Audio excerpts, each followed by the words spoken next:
Voy a referirme a continuación a la hipótesis de que la suspensión se produzca por iniciativa del trabajador. Y el primer supuesto es la huelga. La huelga entendida en su sentido tradicional, es decir, la abstención de prestar trabajo, porque después las otras variantes, quita de colaboración, trabajo reglamento, etcétera, etcétera, dan lugar a otras cuestiones respecto del salario. Pero no así la huelga tradicional. Ya desde antiguo, en el caso Buller, en el año 63, la Corte ha dicho que los salarios de huelga, por más que la huelga sea una huelga legal, no se pagan.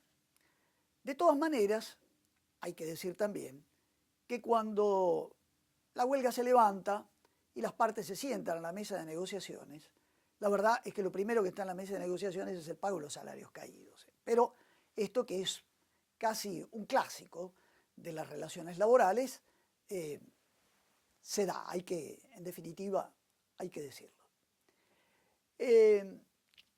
Otra causa que puede darse de suspensión por parte del trabajador es la abstención de trabajar. Esta abstención de trabajar, esta es la antigua exceptio non ad impleti contractus de los romanos, que hoy la encontramos en los artículos 1031 y 32 del Código Civil y Comercial. Puede ser útil en un contrato bilateral, como el nuestro. El incumplimiento de la obligación por parte del empleador genera también el no cumplimiento de la prestación de trabajar, por ejemplo. De todas maneras, hay que ser cuidadoso en esto, porque la realidad es que cuando se llega al extremo de la abstención del trabajo es porque el trabajador ya no piensa volver. Esta abstención se produce cuando el trabajador reclama, por ejemplo, que su contrato de trabajo sea debidamente registrado, o si no lo está, que sea registrado, y lo dice, hace la abstención y lo dice con la intención de no volver a trabajar.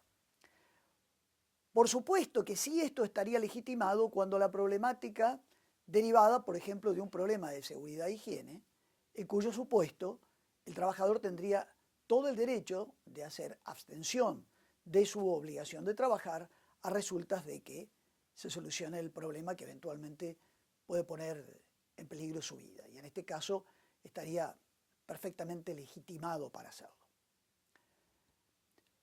Otra hipótesis que provoca suspensión en el contrato de trabajo es la excedencia.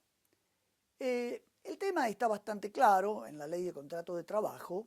Ustedes saben que la mujer, luego de transcurrido el periodo posparto, tiene la posibilidad de volver a trabajar a su puesto de trabajo habitual, de dejar la empresa cobrando el 25% de la indemnización del 245, o de entrar en un periodo de excedencia con un mínimo de 3 meses y un máximo de 6. ¿Cuál es la reflexión para hacer en este caso? Que en verdad, salvo en algún convenio colectivo muy especial de personal jerárquico, como la excedencia no está remunerada en nuestro derecho, es, entre comillas, un lujo que no se puede dar cualquier trabajador. Así que este es un poco el aspecto que quería marcar. Vamos ahora a las suspensiones que son independientes de la voluntad de las partes.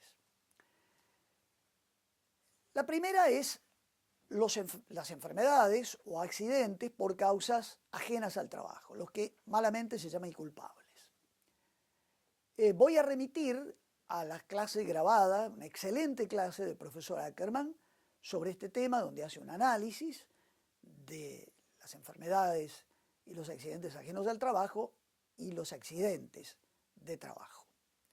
Así que entonces voy a tratar los otros temas que pueden darse en esta hipótesis. Y el tema que hay, que puede suspender de alguna manera en algún momento el contrato, es el hecho de que el trabajador resulte electo. El artículo 215 habla de aquellos que vayan a ocupar cargos electivos.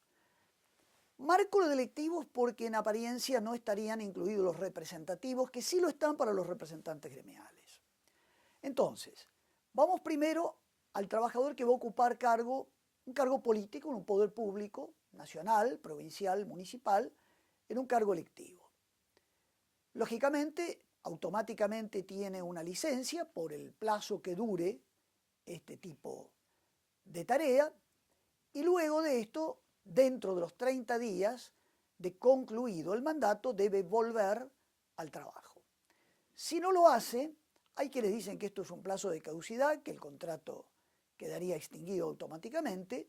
Yo creo que debe haber algo más. Hay quienes sostienen que el empleador debiera intimarlo, otros dicen que por lo menos debiera considerar rescindido el contrato si considera que hubo algún tipo de injuria.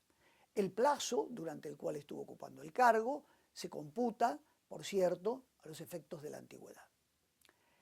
Y luego la ley, en el 217, nos habla de los que vayan a ocupar cargos, y aquí sí usa electivos y representativos. ¿Dónde? En asociaciones sindicales. Y luego vamos a ver que el artículo enlaza con la ley de asociaciones sindicales, porque en algún momento el artículo hace referencia a la ley especial. ¿Quiénes son estas personas? El título dice, los que ocupen cargos electivos o representativos en asociaciones sindicales con personería gremial, yo aquí pondría entre paréntesis, y las denominadas simplemente inscritas, de acuerdo al fallo Rossi de la Corte Suprema, los que vayan a ocupar cargos en organismos que requieran representación sindical, como puede ser una paritaria o el Consejo del Salario Vital Mínimo y Móvil, los que ocupen cargos políticos en los poderes públicos, también van a tener, igual que los anteriores, la licencia mientras dure el mandato y además los 30 días para volver cuando el mandato haya cesado. Pero ¿qué ventaja tiene además este colectivo de trabajadores? Precisamente que tienen la protección que le da el artículo 48 y el artículo 50 de la 23.551, la Ley de Asociaciones Sindicales. ¿Por qué? Porque ellos, al tener tutela sindical, cuando regresan al puesto de trabajo, no pueden ser suspendidos, no puede modificarse sus condiciones de trabajo, ni ser despedidos durante el año siguiente a la cesación del mandato, a menos que el empleador tenga una causa en cuyo supuesto deberá, por el artículo 52 de la Ley de Asociaciones Sindicales, hacer judicialmente lo que se denomina el proceso de exclusión de tutela. Esto es un dato a tenerlo en cuenta que los distingue del resto de los trabajadores. Otra hipótesis es la quiebra. Bueno, no sé si es ajena a la voluntad de las partes, por eso dije que era opinable la clasificación. Supongamos que es ajena a la voluntad del empleador la quiebra. ¿Qué dice la 24.522 en el 196?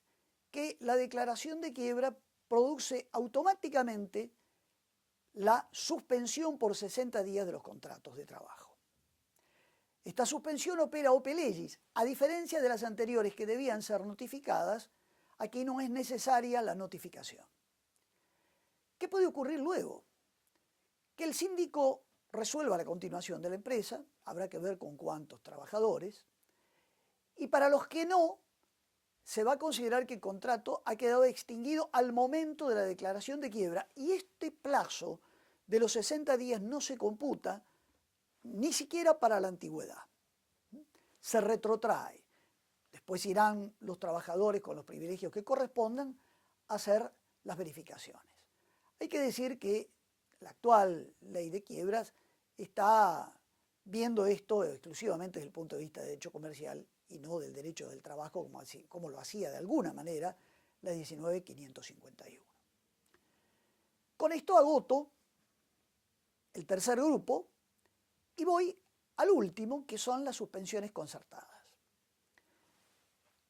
Cuando yo hice referencia a la suspensión por falta o disminución de trabajo,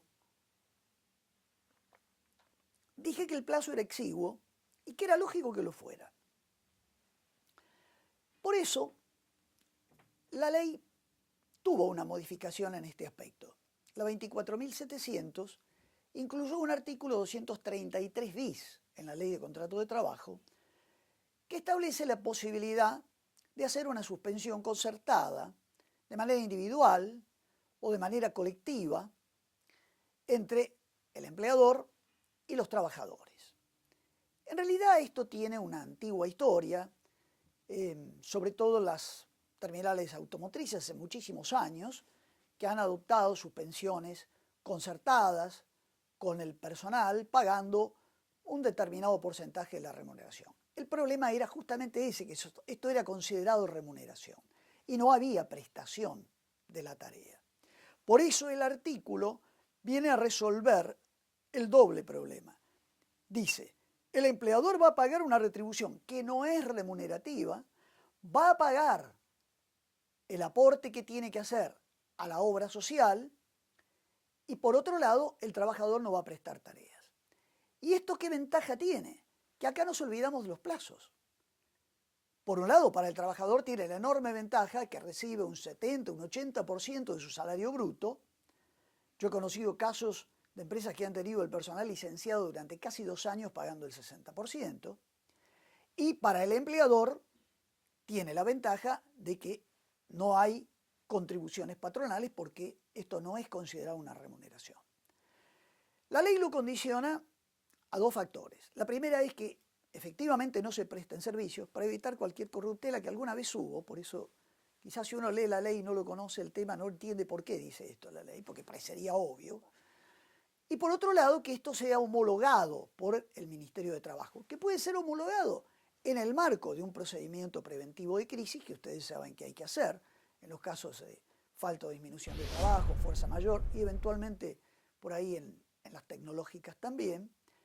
Pero claro, el tema de la homologación puede entrañar algún riesgo, que Rodríguez Mancini ha señalado muy bien.